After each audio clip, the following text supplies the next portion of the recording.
Assalamualaikum warahmatullahi wabarakatuh.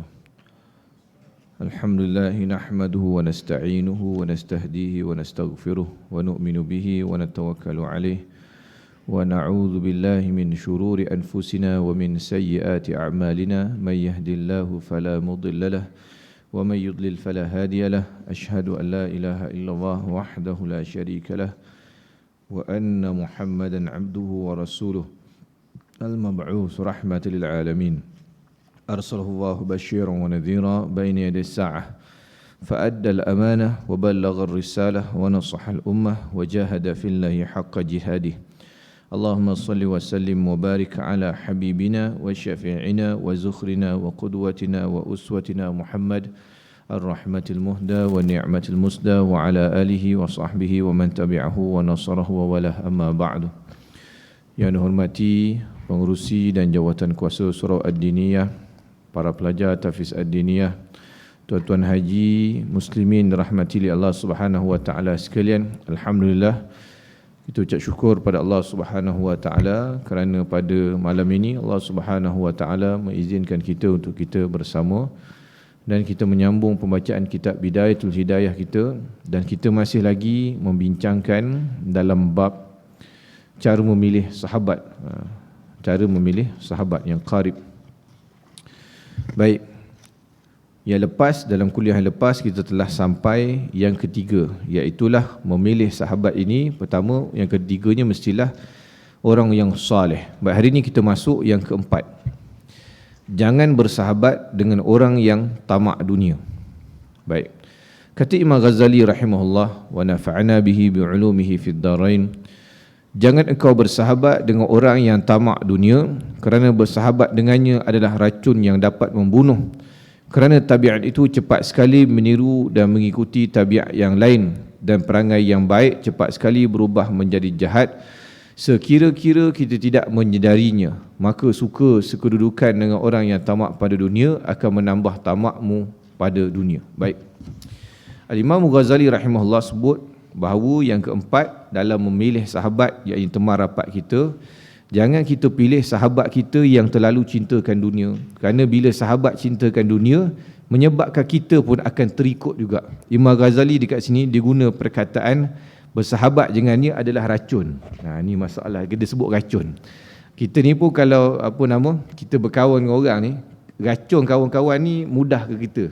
Racun ni apa? Kadang-kadang kawan kita dia beli kereta baru, dia racun kita tu, dia panggil racun juga tu, racun.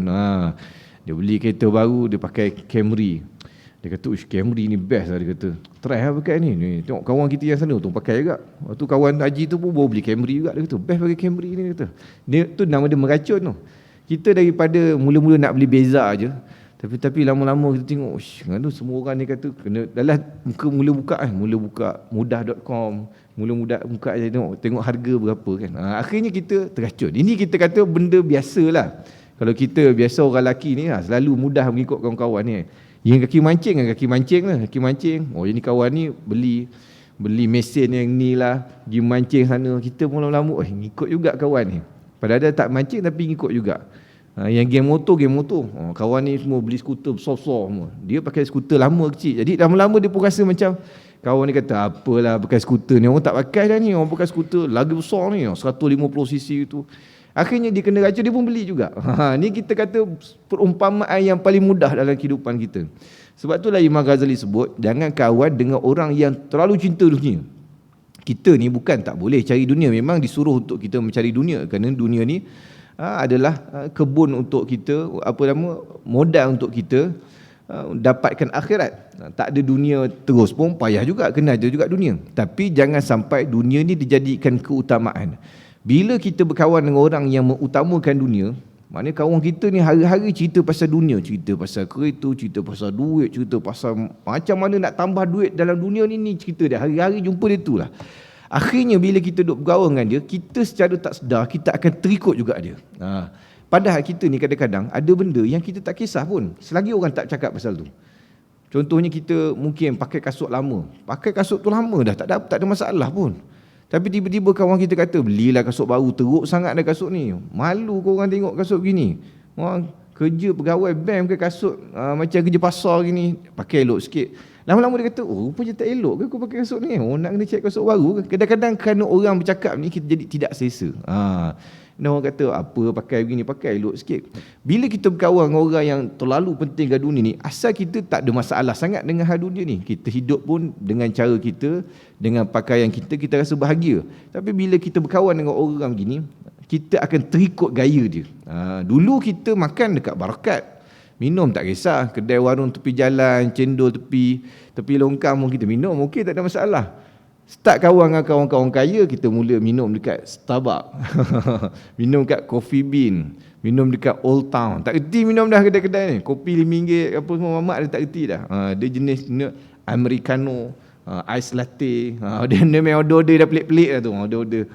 Jadinya akhirnya lama-kelamaan dia pun terikut style tu. Padahal dia tak berapa kaya sangat. Tapi sebab kawan dengan orang kaya, akhirnya terikut kaya begitu kan. Kan ramai orang gini. Kadang kita kata dia ni taklah kaya sangat, tapi dia banyak kawan dengan orang kaya, akhirnya dia terikut dengan pakaian. Tak main ballpen Kilometrico. Ballpen orang dah bagi hadiah, ada tulis nama. Ni pen ni saya pun beli kat DIY ni. Beli DIY, apa nama?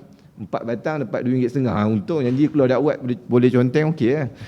Dia tak main dah, dia main apa nama pen tu macam-macam lah. Parker tu kira murah tu apa? Mont Blanc, dia jual kat KLCC yang ada lambang bintang atas dia tu kan. Dia dah tak main dah. Dia macam tu lah tuan-tuan. Dia kan apa? Kerana dia dah mula ada satu level lain. Kita dulu beli kat Petaling Street, beg biasa isi laptop. Dia dah beli Coach, Burberry, dia dah main level lain dah. Kenapa? Kerana dia bergaul dengan geng tu. Kalau dia selagi tak bergaul dengan geng tu, kita takkan jadi begitu tuan-tuan. Kita kalau dengan biasa ni, kalau muka saya ni, kalau kita orang pakai beg Coach, kata ustaz ni mesti pakai tiruan ni, muka tak ada gaya pakai. Tapi kalau orang yang tertentu pakai, dia kata dia pakai tiruan pun orang kata dia original, kerana dia tu memang duduk dalam golongan-golongan tu. Jadinya golongan ni bukan tak boleh berkawan, boleh, tak ada masalah. Bahkan mereka ni pun yang banyak nafkah pada menginfakkan harta pada jalan Allah Subhanahu Taala. Program kita pun ramai orang kaya yang baik-baik ni lah yang banyak menginfakkan harta. Dulu saya ada satu kuliah, kerap jugalah dekat rumah seorang Datin, ini public figure ni, saya sebut nama dia kenal ni. Geng-geng ni semua Datin Sri apa semua. Yang dengan kuliah dia tu semua yang popular. Geng-geng ni datang, Datin datang. Handbag tak depan pun. Mula saya tengok kenapa dia orang letak handbag depan. Rupanya handbag tu status semuanya. Yang ni bag ni harga berbelah ribu, bag ni harga berbelah ribu. Baru ni ada seorang artis infak pada kami Muslim Volunteer Malaysia untuk infak, dia kata suruh lelong duit tu gunalah untuk program. Kami duk cek beg ni harga RM14,000 harga dia. Dia kata jual lah separuh harga pun RM8,000. Tak ada orang nak beli juga RM8,000 pun. Kerana kita bukan level kita lah fikir beli beg sampai RM8,000 sampai RM14,000 ni. Tapi ada orang-orang begini. Tapi kalau dia mampu silakan, tak ada masalah. Dah pendapatan dia sebulan RM100,000. Setakat beli jam RM5,000, RM10,000, tak ada benda. Kerana dia dah biasa begitu kan. Dia dah level dia begitu.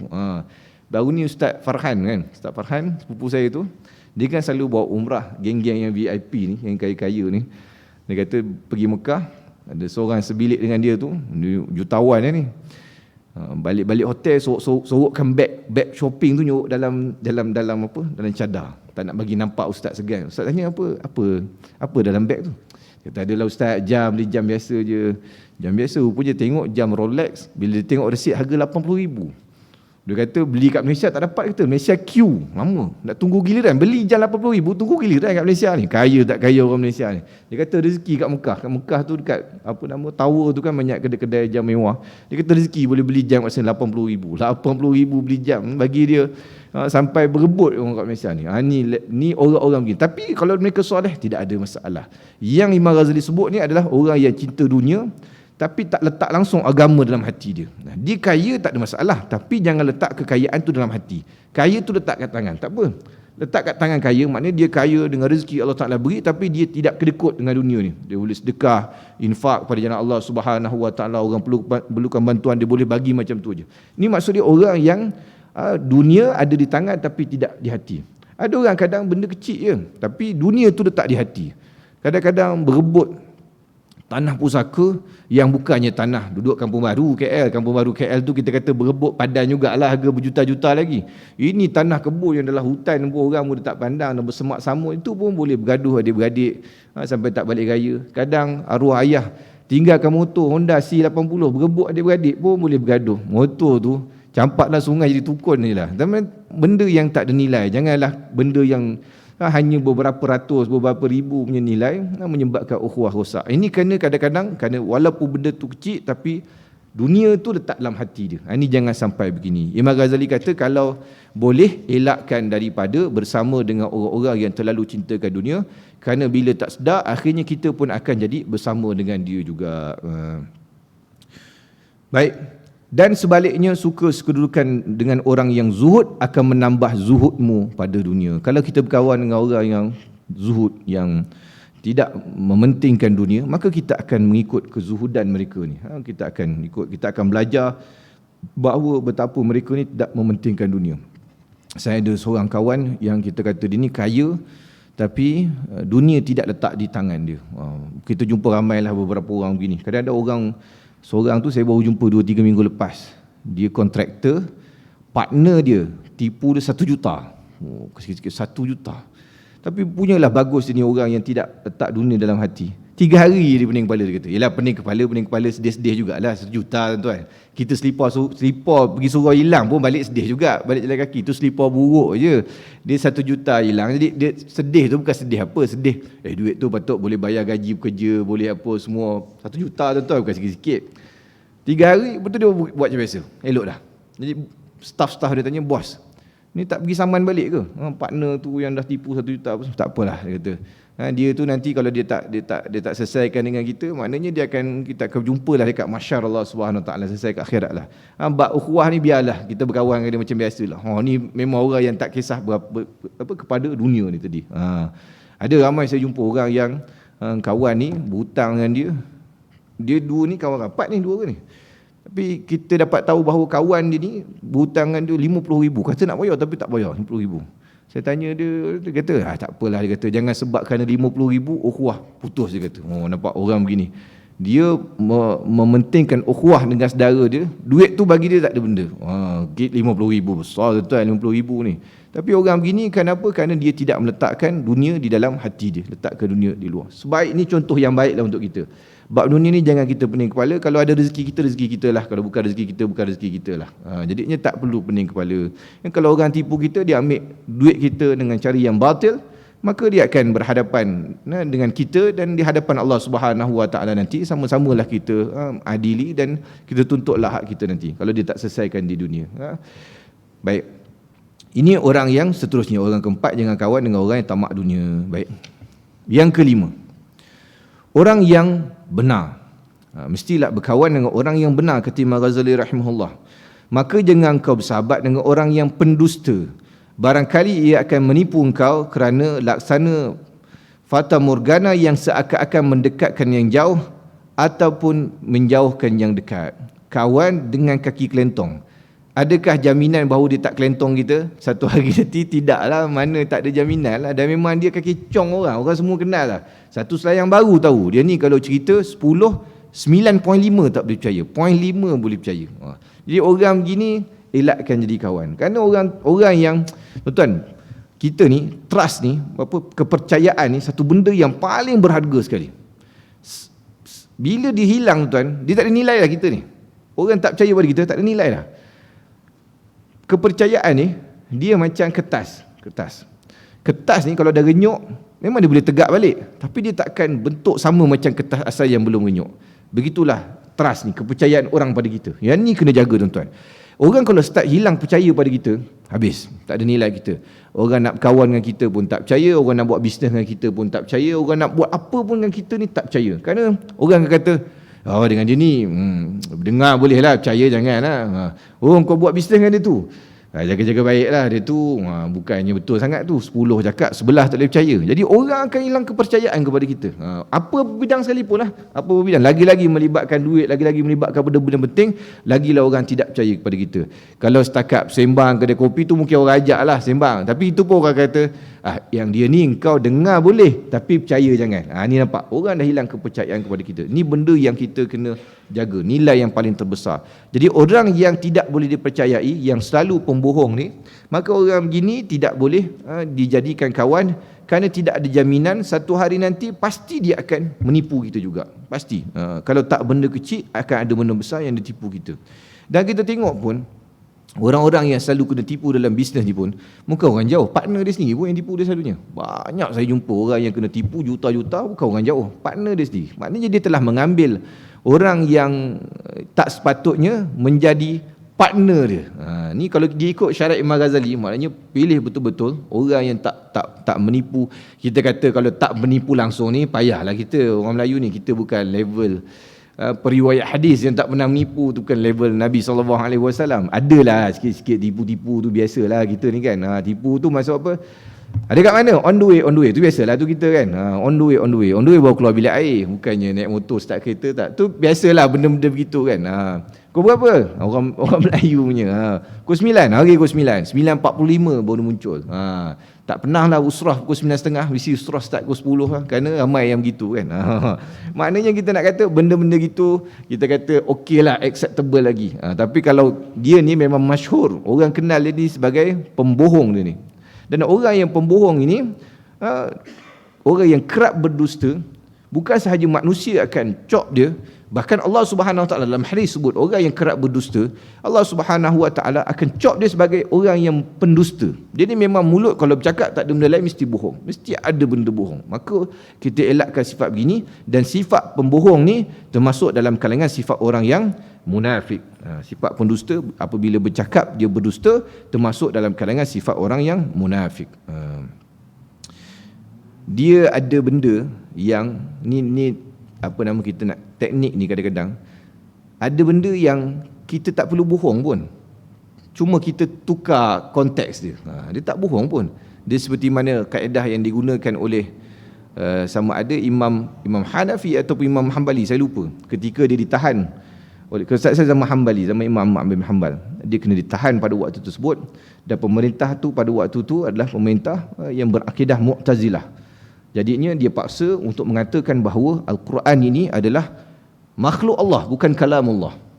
Maknanya kitab-kitab yang diturunkan oleh Allah Ta'ala adalah makhluk Allah, bukan kalamullah. Sedangkan kita sebut bahawa Al-Quran adalah kalamullah. Maka pada waktu tu Imam Ahmad bin Hanbal dipaksa untuk sebut bahawa Taurat, Zabur, Injil, Al-Quran ini adalah makhluk Allah. Lalu Imam Ahmad bin Hanbal terpaksa menyelamatkan diri, disebut begini, Al-Quran, Taurat, Zabur, Injil, Al-Quran ini makhluk Allah. Ini makhluk Allah. Bukan Quran tu makhluk Allah maksud dia. Ni tangan ni makhluk Allah. Tu dia ada konteks dia yang kena pandai yang kita ni kan. Jadi sebab tu para ulama sebut, kadang-kadang kita ni bila orang tanya benda, dan benda tu kadang-kadang kita macam tak boleh nak cerita pada orang tu. Jadi jangan cerita panjang. Cerita sikit sudah. Kenapa lambat? Tadi ada masalah sikit. Selesai kan? Selesai. Kalau kita cerita, tanya apa lambat? Tadi ada lori terbalik lah, lori aiskrim terbalik. Kemudian datang pula orang jual roti tu pula jatuh atas jalan raya, tiba-tiba ada. Macam-macam lah kita sembang. Tak payahlah, kita selesai kerja. Orang tanya kenapa lambat? Ada masalah sikit. Tadi tak boleh lah. Selesai kan? Jadi begitu dia akan menyelamatkan kita daripada berbohong. Kalau kadang-kadang kita ada waktu-waktu yang kita memang nak selamatkan diri kita, jadi menyelamatkan diri. Dia tak ada bohong sunat macam Piramli tu, tak ada lah bohong sunat, tak ada. Bohong semua adalah berdosa. Sebab itulah Nabi SAW seumur hidup dia, kita baca dalam kita sebut dalam sirah, bahawa Nabi SAW semua hidup dia sekali pun tidak pernah berbohong, menyebabkan orang Mekah walaupun tidak beriman pada Nabi SAW, tapi mereka percaya bahawa apa yang keluar daripada mulut Muhammad adalah semua benda yang benar, kerana Muhammad tidak pernah berbohong. Itu level kepercayaan orang kepada Rasulullah SAW hingga digelar Al-Amin. Baik. Maka inilah 5 syarat yang perlu engkau cari di dalam memilih sahabat. Barangkali susah engkau mendapatkan orang yang memiliki kesemua sifat-sifat ini, walaupun pada orang-orang yang duduk mengaji di surau atau duduk beribadat dalam masjid. Imam Ghazali kata, bukan saya kata, Imam Ghazali kata. Dia kata kalau ikutkan, nak pilih sahabat kena ada 5 syarat ni. Tapi 5 syarat ni memang payah nak jumpa. Semua dalam atas satu orang ada 5 syarat ni. Payah nak jumpa. Dia kata walaupun orang yang duduk dalam masjid ataupun orang yang mengaji, maknanya orang mengaji ilmu pun kadang-kadang ada salah satu daripada syarat-syarat ni. Apa kita baca balik syarat-syarat dia? Pertama syarat dia apa? Kita baca balik syarat, nak cari 5 syarat ni. Pertama syarat dia orang yang berakal. Ini insya-Allah adalah orang yang berakal. Kalau kawan orang gila tu tidak satu jadi 2 orang gila. Kerana kita yang melayan tu pun jadi gila sama. Kemudian orang yang baik akhlaknya. Yang ketiga orang yang soleh. Yang keempat elakkan berkawan dengan orang yang tamak dunia. Yang kelima orang yang benar. Kalau dapat 5-5 yang ada pada kawan kita, alhamdulillah. Tapi kalau tak ada salah satu pun okey jugalah. Boleh kita katakan okey lagi. Tapi yang penting adalah orang yang baik akhlak, orang yang soleh, orang yang tidak berbohong, orang yang benar. Ini ciri-ciri yang penting. Orang yang tamak dunia ni kita kata boleh consider lagi lah, dia tak berapa bahaya sangat. Tapi pun kalau boleh elak, kerana takut kita teracun dengan dia. Baik. Maka kata Imam Ghazali rahimahullah, oleh itu tiada ada jalan bagimu kecuali engkau memilih satu di antara 2 jalan. Kerana apa? Kerana nak cari yang betul-betul orang yang perfect. Dalam hidup dia 5-5 ni dia ada. Payah. Tapi kalau kita dapat, kalau dapat alhamdulillah, kalau tak dapat maka kita kena pilih di antara 2 jalan yang dicadangkan oleh Al-Imam Ghazali rahimahullah, iaitu yang pertama beruzlah, iaitu mengasingkan diri daripada orang ramai, kerana di situlah letaknya keselamatanmu. Dia kata kalau dah tak jumpa kawan baik dah, semua tak boleh harap semua. Maknanya semua jenis kaki menipu, yang ada pun yang keliling kita semua suka ambil kesempatan, akhlak pun tak baik, maka payah. Imam Ghazali kata tak payah campur orang ramai lah. Beruzlah, tak campur orang. Ni kadang-kadang dekat akhir zaman ni lagi kurang berkawan ni lagi bagus juga. Kalau kita jumpa ramai, tapi ramai tu jenis suka ngambil kesempatan pada orang pun pening kat kita sebenarnya. Yang kedua, bergaul dengan orang ramai mengikut kedudukan mereka masing-masing berdasarkan kepada 3 pembahagian. Yang ni bergaul juga, cuma kita jaga keperluan kita. Ada sebab kita berkawan dengan dia, kalau tak ada sebab kita tidak perlu. Elakkan daripada berkawan daripada orang tersebut. Yang pertama kata Imam Ghazali, saudaramu untuk akhiratmu, maka janganlah engkau perhatikan daripadanya kecuali hal-hal agama. Kawan ni kita berkawan dengan dia untuk urusan agama, untuk urusan akhirat je. Bab tu dia ni memang bagus. Bab agama memang bagus. Tapi bab dunia dia ni tak berapa ni sangat. Jadi kalau kita nak tengok cara dia mengurus dunia, dia bukan contoh yang baik lah. Tapi bab akhirat, nak ambil ilmu daripada, nak tengok akhlak daripada dia, tu memang bagus. Kerana ada orang yang begini, dia bab akhirat ni memang kepakaran dia. Tapi bab dunia kalau kita nak tanya dia benda-benda yang wiring ke, atau tinggi pasal urusan bank ke, pasal apa-apa ni, dia tidak berapa pandai sangat. Yang ni maknanya kita tumpu pada dia untuk urusan akhirat je. Ini kepakaran dia bab tu. Yang kedua, saudaramu untuk duniamu, maka janganlah engkau perhatikan daripadanya kecuali hanya akhlak yang baik. Ini kawan dunia. Maknanya bab urusan kerja kita, yang ni kah kawan, yang ni boleh kerana kepakaran dari situ, dia biasa berurusan ni. Tapi bab lain jangan tengok dia. Kan kita begini, contoh kita ni, kehidupan kita sebenarnya lebih kurang beginilah Cik Imam Ghazali sebut. Kita ada kawan surau, kita ada kawan kerja. Kita ada kategori kawan kita kan. Kawan surau, kawan sama-sama pergi mengaji, kawan-kawan sama pergi program-program agama, ni kawan kita untuk akhirat kita. Kita bab dunia tak campur dengan dia. Ni bab ni je. Kita jumpa dia dekat majlis ilmu, kita jumpa dia dekat surau sembahyang Jumaat, kita jumpa dia dekat program-program agama ni. Kawan kerja kita je lah. Maksudnya dia ni kalau selain daripada kerja, memang kita tak ada urusan dengan dia. Kerana dia ni bab kerja memang tip-top bagus, dengan documentation dia, dengan report dia, dengan dia buat kerja memang tip-top. Tapi bab lain, jangan pandang pada dia. Bab semayang dia jangan pandang pada dia, bab aurat jangan pandang pada dia. Kerana kita kalau nak dapat orang yang dua-dua begini, payah. Kan kita kadang-kadang berurusan dengan orang, ada orang ni dia segi aurat tak jaga, dengan tak tu aurat, dengan bab agama dia tak berapa jaga. Tapi bab kerja dengan dia memang tip-top dia ni. Dengan report dia, dengan apa semua bagus. Maknanya kita just ambil kepentingan dia, bab mana yang dia pakar saja. Bab agama jangan kita terikut-ikut dengan dia. Kerana dia ni bukan orang yang menjaga agama. Tapi kawan agama kita ni, memang inilah kawan yang betul-betul kita, iaitulah kawan yang mengingatkan kita dengan akhirat, dan kita bertemu dia kerana Allah Subhanahu Wa Taala dalam program yang baik, dalam urusan-urusan ibadat dan sebagainya. Baik, yang ketiga, saudaramu untuk kejinakan hatimu, maka jangan engkau perhatikan daripadanya kecuali hanya keselamatanmu daripada kejahatan, fitnahnya dan keburukannya. Yakni kawan-kawan kita yang kita ada urusan tertentu saja dengan dia. Tapi dia ni kalau tak ada keperluan memang jangan cari dia lah. Dia ni bukan orang yang baik untuk berkawan. Dia ada orang yang begini, kadang-kadang dia ni kita tahu dia ni orang yang tak berapa bagus untuk dijadikan kawan rapat. Kita tahu mana yang boleh jadi kawan rapat, mana yang kita boleh jadi kawan sembah, yang kita boleh bercerita dan sebagainya. Ada orang yang kita cuma boleh jadi atas urusan tertentu saja. Selain urusan tertentu kita takkan berurusan dengan dia. Contoh kita kata kita kenal ni Muhammad ni, memang kalau tengok gaya dia ni memang bahaya buat kawan. Dengan rambut warna purple-nya, atas kepala dengan tindik telinga, dengan bertatu semua. Tapi kita kalau repair kereta kena hantar kat dia. tak ada lain, kita tak jumpa dia. Kena repair kereta kena jumpa kat dia. Tapi kita pun tahu dia ni, orang kata dia ni selain kalau siang dia bengkel kereta, malam dia pergi tarik kereta, malam jadi gangster dia ni. Tapi nak tak nak kereta kita dia je yang biasa repair. Jadinya kita atas hajat kita je kepada dia. Dan kita pun tahu orang lain kalau buat mungkin tak berapa elok sangat. Kalau ada pilihan lain kita akan pergi pilihan lain. Tapi dia ni aja. Maka orang ni atas keperluan hajat tertentu yang kita perlukan. Selain daripada tu kita kena elak kerana hanya untuk keselamatan kita, kena berlindung daripada kejahatan dia, fitnah dia dan keburukannya. Ada orang yang kita just cuma daripada jauh tak boleh rapat dengan dia kerana bila kita rapat dengan dia kita takut termasuk dalam dunia dia. Ni bahaya. Sebab tu orang yang terlibat dalam dunia-dunia yang gelap, orang yang terlibat dalam gangsterism, orang yang terlibat dalam dunia pelacuran dan sebagainya, dia orang susah nak keluar balik kerana dia dah duduk dalam circle tu. Dia dah payah nak keluar balik. Jadinya kita yang orang yang tak ada kena-mengena ni, jadi elakkan daripada termasuk dalam circle-circle yang tak elok begini. Ni kita dah tahu boundaries kita, maka elakkan. Kerana saya ada jumpa lah bila dulu kita buat program gelandangan, program untuk cari budak-budak yang anak-anak pekerja, pekerja sosial ni, pekerja-pekerja seks yang dekat lorong Haji Taib ni. Kan dulu saya mengajar, diorang mengaji kat lorong Haji Taib ni apa semua. Jadinya kita terpaksa berurusan dengan geng-geng ni lah, kerana kawasan tersebut memang geng-geng ni jaga. Kita bukan boleh masuk suka hati, buat program dengan suka hati, tak. Kita memang kena deal dengan diorang ni. Jadinya diorang yang bawah ni, ni kita nak, kita nampak circle diorang ni. Diorang ni kalau dah masuk dalam tu memang dia payah nak keluar. Kenapa? Kerana dia dah duduk dalam dunia yang penuh dengan begini. Kalau dia nak keluar, dia kena berhijrah jauh, kena tinggalkan tempat tersebut, pergi tempat yang jauh dan sebagainya, boleh ditinggalkan.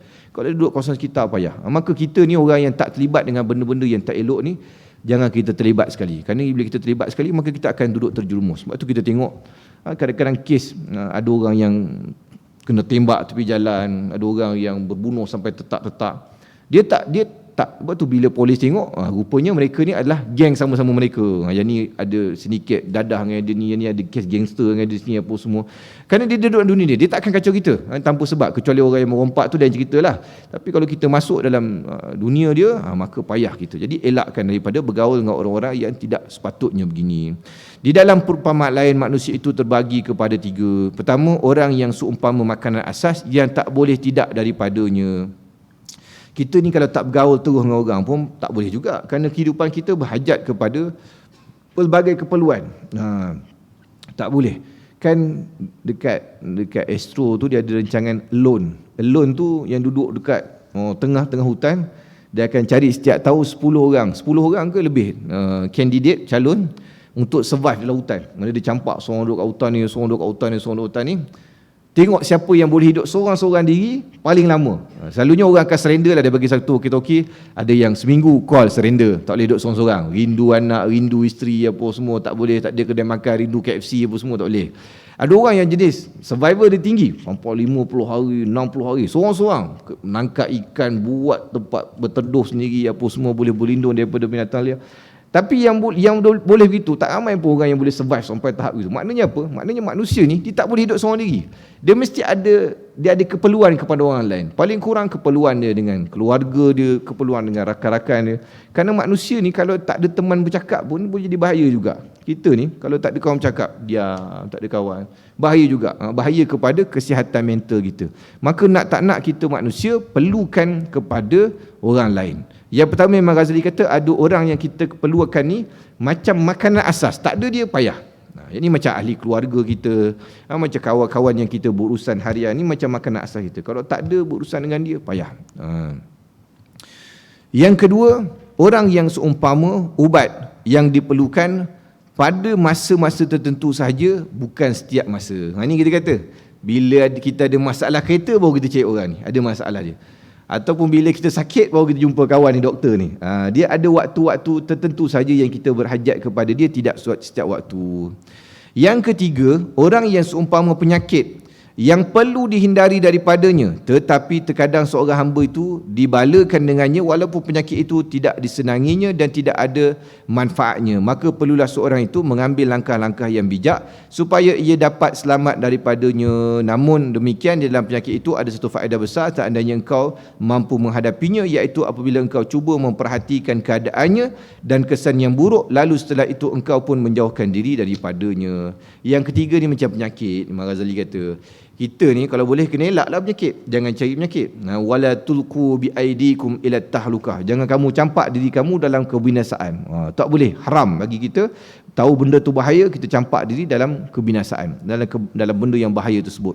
Penyakit memang kita kena elak, tapi kadang-kadang dah elak, dah pakai face mask, dah macam-macam jaga, pakai face shield, dah sikit lagi pergi pasar pakai PPE je dia ni. Maknanya memang betul-betul berjaga tak nak kena Covid. Kena juga Covid, boleh buat apa? Ni zaman Covid teruk dululah. Zaman sekarang tak kisahlah. Zaman sekarang tak setakat dia, alhamdulillah lah. Saya lah penceramah ni dah orang yang paling jumpa orang ramai. Kita jumpa masjid ni, besok masjid ni, salam orang ni, salam orang tu. So far alhamdulillah lah, nampak macam tak ada apa lah ni sekarang lah. Tapi dulu tu kita punya berjaga tu macam-macam benda pakai. Kalau boleh nak pakai helmet motor tu masuk dalam mall, boleh pakai face mask, pakai helmet, pakai sarung tangan, pakai macam-macam dia pakai. Kalau boleh pakai PPE. Tapi kadang-kadang kena juga. Berjaga kena juga. Dah kena tak boleh buat apa. Macam kita lah, kita nak elak daripada scammer. Kita kata orang yang bahaya, yang kaki tipu, yang suka ambil duit kita dan sebagainya. Bukan main jaga. Akhirnya terkena juga. Tak boleh buat apa. Ni macam penyakit lah orang yang teruk ni. Tak boleh buat apa, terkena. Terkena nak buat macam mana? Tapi Imam Ghazali kata, kita ada pelajaran padanya. Bila dah terkena sekali, dah janganlah buat lagi. Kerana orang mukmin tu takkan dipatuk oleh ular pada lubang yang sama 2 kali. Kita dah kena tipu sekali kat tempat tu, janganlah sampai kena tipu 2 kali kat situ. Ni orang mukmin. Maknanya kita dah tahu dah terkena sekali, dah terkena, istilah ada penyakit ni, kawan yang penyakit ni, maka kali kedua janganlah sampai terkena. Ada pelajaran di kat situ. Jadinya bila tengok kita akan datang, tengok keadaan pun, bila orang bercakap kita tahu ni ada potensi menipu ni, maka kita hati-hati elak terkena daripada keburukan dia. Yalah macam kita lah kan, abang-abang lepas saya ni, kita dah hidup lama, kita dengar orang bercakap pun kita tahu dia menipu. Kadang kita iya kan je. Dia punya bersembang, dia punya cerita bisnes dia apa semua, kita tahu orang yang betul, kita tahu orang yang kaki cong ni. Kita duduk dengar, dia ni tak boleh percaya ni, tak boleh percaya. Tapi ada orang yang dia jenis lurus, ada jenis lurus. Saya memang ada sikit susah nak percaya pada orang. Jadi bila kita dekat organisasi ni, ada di tim kita kadang bila dengar presentation apa semua, kita dia jadi macam bagus dia kata, kita kena buat ni. Saya akan kata relax. Kita relax dulu. Kita buat due diligence dulu. Check dulu company dia, alamat dia, siapa yang kawan dia pernah berurusan apa semua, check. Kita akan dapati ada problem. Kalaulah kita ni jenis cepat percaya, payah. Kerana orang sekarang dia punya menipu, dia pun grade AAA juga, kopi ori, sebiji macam orang yang betul. Macam kita tengok jam G-Shock tu kan, yang ori dengan yang tipu pun nampak macam sama lebih kurang. Macam tu juga yang tipu dengan orang yang betul pun, kadang-kadang dengan dia punya pakaian dia, dengan dia punya presentation dia apa semua, kita tengok real ni, nampak macam legit ni. Tapi sebab itulah bank dia akan check dulu background kita. Dia akan tengok betul ke akaun kita macam mana apa semua. Kita akan dapati bahawa benda ni orang yang tipu. Ni kita ni istilah dia, kita buat benda-benda begini nak elak daripada terkena penyakit tu lah. Sebelum kita kena tipu, akan memberi mudarat pada masa yang akan datang. Maka lebih baik kita berhati-hati. Lebih baik lebih-lebih lagi di zaman sekarang ni, kerana payah nak kata orang, nak cari orang yang betul-betul jujur ni payah.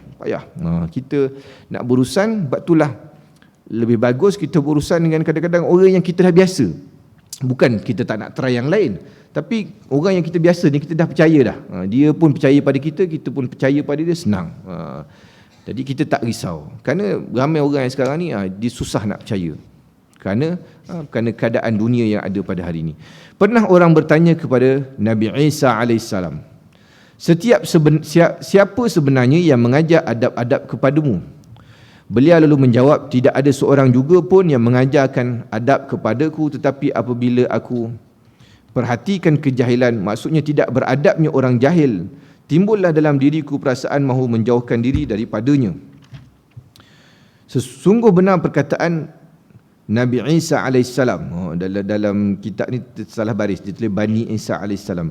Itu jikalau orang yang ramai menjauhkan diri pada membuat apa benda yang mereka benci, orang lain membuat terhadap dirinya, nescaya sempurna sekalian adab dan masyarakat tidak perlu lagi kepada orang yang mengajarkan adab pada mereka. Jadi kata Imam Ghazali rahimahullah, dia kata ada sekali orang tanya kepada Nabi Isa alaihissalam, mana belajar adab-adab ni? Jadi Nabi Isa alaihissalam kata, aku taklah belajar daripada mana-mana, tapi aku bila tengok orang buat benda yang tak elok, jadi aku tak suka pada benda tak elok tu, maka aku tak nak buat benda yang sama. Kita ni mudah je. Kata Imam Ghazali rahimahullah, kalaulah manusia ni apa yang orang buat pada dia tak suka dan dia tak buat, maka selesai masalah tu. Kita tengok kita tak suka orang menipu kita, maka kita tidak menipu orang lain. Selesai masalah. Kita tak suka orang berkata dengan kasar kepada kita, maka kita tak bercakap kasar dengan orang, maka selesai masalah begitu. Apa sahaja bila kita nak buat pada orang, kita fikir benda ni kalau aku buat pada orang, kalau orang buat pada aku benda yang sama, aku okey tak? Kalau kita fikir ni kalau aku buat pada orang buat pada aku mesti aku marah, aku tak setuju, maka benda tu kita tak payah buat. Selesai masalah. Tak perlu pun kita belajar kepada adab-adab dan sebagainya. Kalau kita tak suka orang tengking-tengking kita, maka kita jangan tengking-tengking orang. Kalau kita tak suka orang mengumpat kita, maka kita jangan mengumpat orang. Kalau kita tidak suka orang mengambil hak kita, maka kita jangan ambil hak orang. Selesai. Dia kadang-kadang ada orang yang jadi masalahnya kerana pentingkan diri sendiri. Yang ni masalah dia. Dia buat orang tak apa, orang buat dia tak boleh.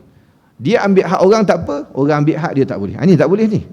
Dia bahan orang tak apa, orang bahan dia balik tak boleh. Kadang-kadang ada kawan bini kan, dia bergurau bukan main. Dia kena ke kawan dia, kena ke kita ni tu. Sekali kita cuik dia sikit, dia nak muka merah.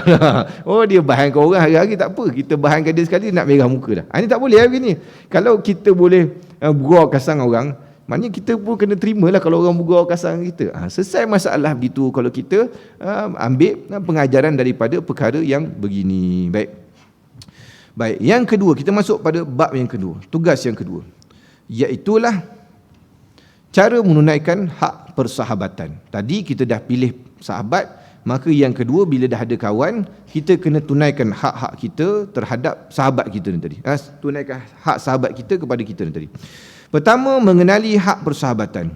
Apabila telah terjalin persahabatan antaramu dan sahabatmu, maka wajiblah ke atasmu menunaikan beberapa hak persahabatan, dan wajib pula dijaga adab-adab dalam menunaikan hak itu. Sabda Rasulullah sallallahu alaihi wasallam, "Mathalul akhwain mathalul yadain, taksilu ihdahumal ukhra." Perumpamaan dua orang yang bersaudara, yang berkawan rapat ni, iaitulah perumpamaan kedua belah tangan, di mana satu membasuh yang lain. Nabi sebut dua orang kawan baik ini, sepatutnya dia mestilah seperti tangan. Maknanya bila kita basuh tangan, mesti katakanlah kita makan sup lutut Haji Hashim. Mana biasa sup ni dia berminyak-minyak sikit, lemak-lemak kambing tu kan. Mana boleh makan sup basuh sebelah tangan, tak boleh. Sabun pun kena sabun banyak sikit. Kalau sabun kedai mamak, scam tu sabun tu, tak boleh percaya. Sabun kedai mamak ni makan roti canai, cecah kari, tak hilang bau kari tu, sabun tu. Scam sabun tu. Jadinya kita nak sabun tangan ni berbau, mana boleh sebelah tangan? Dia mesti kena dua tangan. Kerana memerlukan satu tangan untuk bersihkan yang lain dan satu lagi untuk membersihkan yang lain. Nabi bagi firman, itulah kawan. Maknanya ada waktu kita tolong kawan kita, ada hak kawan kita memerlukan, dan ada waktu kawan kita memerlukan kita juga. Ini baru dipanggil kawan. Kalau kawan seorang aja bantu bila susah, yang ni saja bantu yang ni bila susah dia buat dia. Yang ni bukan kawan. Yang ni baik unfriend dia, unfollow tu Instagram dia. Ni kawan ni tak boleh percaya, ni menyusahkan orang. Dia time senang je boleh datang, time susah dia tak ni. Ni kawan sebetulnya, dia menunaikan hak di antara satu sama lain. Dan Allah Subhanahu Wa Taala sebut orang-orang yang beriman, wal mu'minuna wal mu'minati ba'duhum awliya'u ba'd ya'muruna bil ma'rufi wa yanhauna 'anil munkar wa yuqimuna as-salah wa yu'tuna az-zakah wa yuti'una Allah wa rasulah. Orang yang baik, orang beriman, dia saling membantu di antara satu sama lain. Tapi membantu dia dalam perkara-perkara kebaikan, menunaikan salat, amal ma'ruf, nahi munkar. Ini perkara-perkara yang orang mukmin. Kalau kita berkawan dengan orang mukmin, inilah benda yang akan dibuat. Tapi Allah Ta'ala sebut juga tak jauh daripada ayat tu sebelumnya, al-munafiquna wal munafiqatu ba'duhum min ba'd ya'muruna bil munkar wa yanhauna 'anil ma'ruf. Terbalik. Kalau kita berkawan dengan geng-geng munafik, maka dia sebahagian daripada mereka, dia akan support dia antara satu sama lain. Tapi support dia menyuruh kepada kemungkaran, mencegah kepada kebaikan. Terbalik pula. Terbalik pula. Benda mungkar senang pula boleh buat. Benda baik, benda majlis ilmu susah pula nak buat. Macam tu. Dia benda, kalau benda lara, dia senang. Ni orang munafik punya ciri-ciri. Benda lara, dia sanggup spend duit banyak apa semua.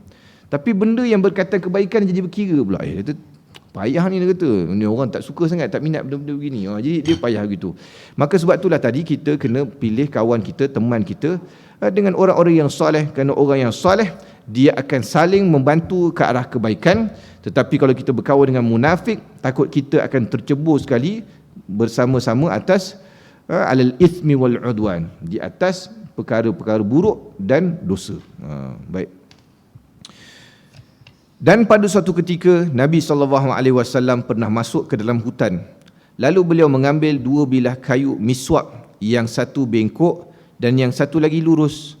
Dan adalah bersama Rasulullah SAW pada ketika itu beberapa orang daripada sahabatnya. Baik, Nabi satu hari masuk dalam hutan. Dia tidaklah hutan sangat, kawasan pokok-pokok. Kerana kita pun tahu di Hijaz, sebenarnya hutan Arab ni dia tak ada hutan macam kita. Kita ni betul-betul pure hutan. Jadi Nabi masuk cari kayu sugi. Kayu sugi tu di sana, waktu tuan tengok orang jual secekak tu, jual baru 1 rial, 5 rial, banyak begini kan, jual begini. Kerana benda tu ambil tepi jalan, ambil tempat dia je sepah. Jadi Nabi SAW masuk dengan para sahabat cari kayu ni untuk buat sugi. Maka Nabi ambil kayu, ada yang tegak, ada yang bengkok. Kemudian lalu Nabi SAW memberikan kepada salah seorang sahabatnya kayu miswak yang lurus, dan beliau menahan kayu miswak yang bengkok untuk kegunaan dirinya sendiri. Nabi bila dah ada kayu-kayu ni, Nabi bagi yang elok, yang tegak ni, kayu-kayu sugi yang cantik, yang Nabi bagi pada sahabat yang tegak-tegak ni. Yang bengkok yang tak berapa cantik ni Nabi ambil. Sedangkan kayu siwak kalau bengkok, payah kita nak ni. Mana buah gigi tu jadi bengkok gitulah, payah. Orang nak yang tegak, tak, Nabi bagi yang tegak tu pada sahabat. Nabi utamakan sahabat dulu. Yang bengkok Nabi pegang. Lalu sahabat bertanya, "Ya Rasulullah, sebenarnya engkau lebih berhak untuk mengambil kayu miswak yang lurus daripadaku." Maknanya, "Ya Rasulullah, patutnya engkau lah yang ambil kayu yang lagi elok ni. Biarlah kami pakai kayu yang bengkok-bengkok ni pun tak apa, biarlah Rasulullah." Kerana kita nak menjaga kemuliaan Rasulullah SAW. Tapi tidak, Rasulullah SAW menjawab, "Ma min sahibin yashabu sahiban walau sa'atan minan naharin illa su'ila an suhbatihi hal aqama fiha haqqullahi ta'ala aw adha'ah." Artinya tidak ada seorang dua pun yang bersahabat dengan orang lain walaupun hanya 1 saat sahaja, kecuali ia akan ditanya pada hari kiamat nanti daripada hak persahabatannya, apakah ia telah tunaikan padanya hak Allah ataupun tidak. Nabi ni maksud dia, Nabi kata, aku ni sedang menunaikan hak Allah Subhanahu Wa Taala pada kamu. Kenapa? Kerana la yu'minu ahadukum hatta yuhibba li akhihi ma yuhibbu li nafsihi. Tidak sempurna iman seorang kamu sampai dia sayang kepada saudara dia lebih daripada diri dia sendiri.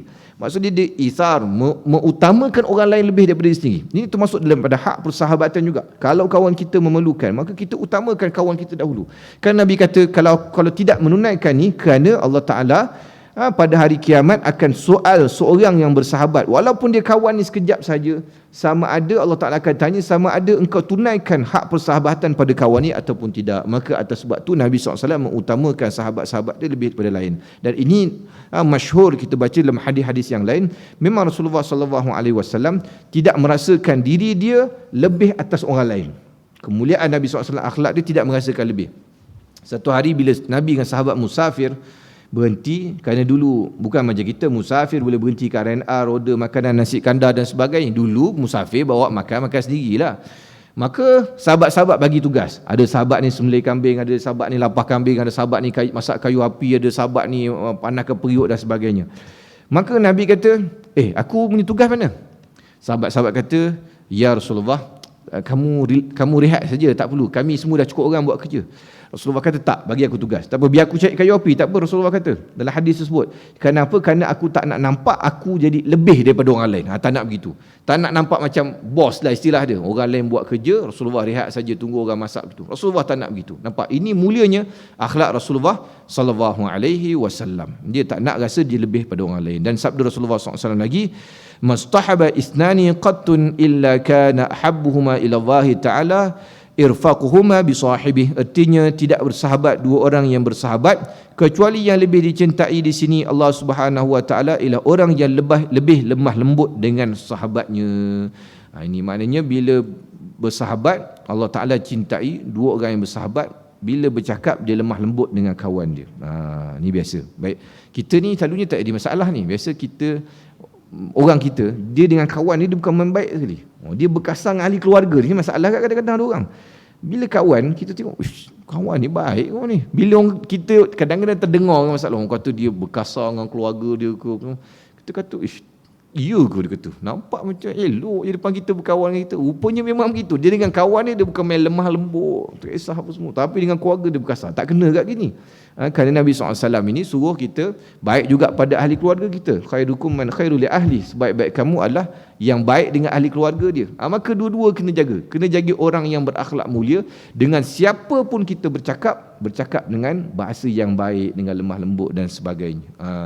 Dia kata ada orang tanya, kata ustaz, macam mana kalau kita berkawan dah memang daripada muda suka bergurau kasar. Kadang saya ada satu tempat saya kuliah. Jadi lepas kuliah makan sekali lah kan. Tapi ini semua geng senior-senior semua. Ada kan surau-surau ni beza. Ada surau di kot taman lah. Taman macam ni ada macam campur, ada orang muda, ada orang senior. Ada taman yang taman baru, semua orang bekerja, semua orang muda je. Ada satu tempat ni saya kuliah ni semua geng senior citizen. Senior semua. Semua dah pencen lah 70 semua. Jadi bila habis kuliah makan, dia jamuan makan, tu tengok, pakcik ni bergurau kasar betul. Dia dengan dia ni bergurau kasar dengan bahasa. Tapi dia okey je semua. Dia okey je, tapi dia bergurau kasar. Maknanya kalau dia antara mereka dah memang macam tu daripada muda, tak apalah. Ada kawan saya kata, bapak dia tentera. Jadinya bila buat reunion, geng-geng bapak dia ni, dah tua dah bapak ni 60 gitu kan, buat reunion kat Port Dickson. Dia sama, padahal dah tua, boleh main ke kepala begitu. Tapi walaupun kita nampak dia dah tua begitu, tapi dia daripada muda dia dapat gitu kan. Askar ni masuk hutan sama, tidur sama, makan sama. Dia orang ni dah macam adik-beradik. Kalau begitu tak ada masalah lah. Cuma jangan ada kawan tu kecil hati lah. Kecil hati tak boleh lah. Tapi kalau dah memang dia daripada muda, memang jenis gua kasar. Kadang-kadang kita orang lelaki ni, lagi dia kasar tu tanda dia rapat betul lah tu kan. Kalau dia main saya, awak, anak, entah tu memang tak berapa rapat lagi lah. Dia jenis main kau aku, dia memang kasar betul lah cara bergurau dia kan. Kutuk tu kutuk, kau je daripada depan kutuk. Dia tak ada simpan-simpan punya kutuk. Tu biasa memang rapat betul lah, biasa orang lelaki begitu. Dia terbalik dengan orang perempuan. Orang perempuan jangan bergurau gitu. Sampai ke mati dia simpan perkataan orang kata ke dia. Dia ingat. Kita orang lelaki lepas. Itu ikut keadaan situasi kan. Ada negeri yang orang dia memang bercakap dengan kasar. Ada negeri orang gitu kan. Dia start dia terus labau ke orang, tak mampus lagi ke apa. Dan memang dia macam tu, tak apa lah. Tapi kalau dia kena ke orang lain tak boleh macam tu kan.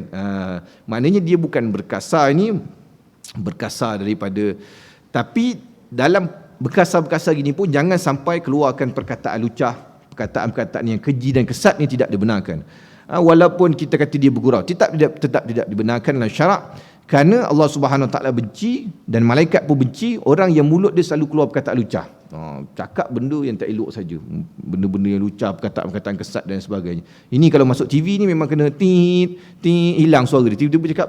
Itu maknanya ada perkataan kesat selalu keluar lah tu. Jadinya jangan sampai begitu. Boleh bergurau, boleh macam biasa kita bergurau dengan sahabat kita, cuma dalam bab perkataan tetap menjaga perkataan, jangan sampai keluar perkataan lucah yang tidak elok dan sebagainya. Kerana Allah Ta'ala sebut wa qulu linnasi husna, dan berkatalah kepada manusia dengan perkataan-perkataan yang baik. Wallahu alam. Insya-Allah kita sambung pada lepas raya dah nampaknya ni. Kan minggu pertama depan dah tak ada dah puasa dah. Insya-Allah kita sambung pada kuliah yang akan datang.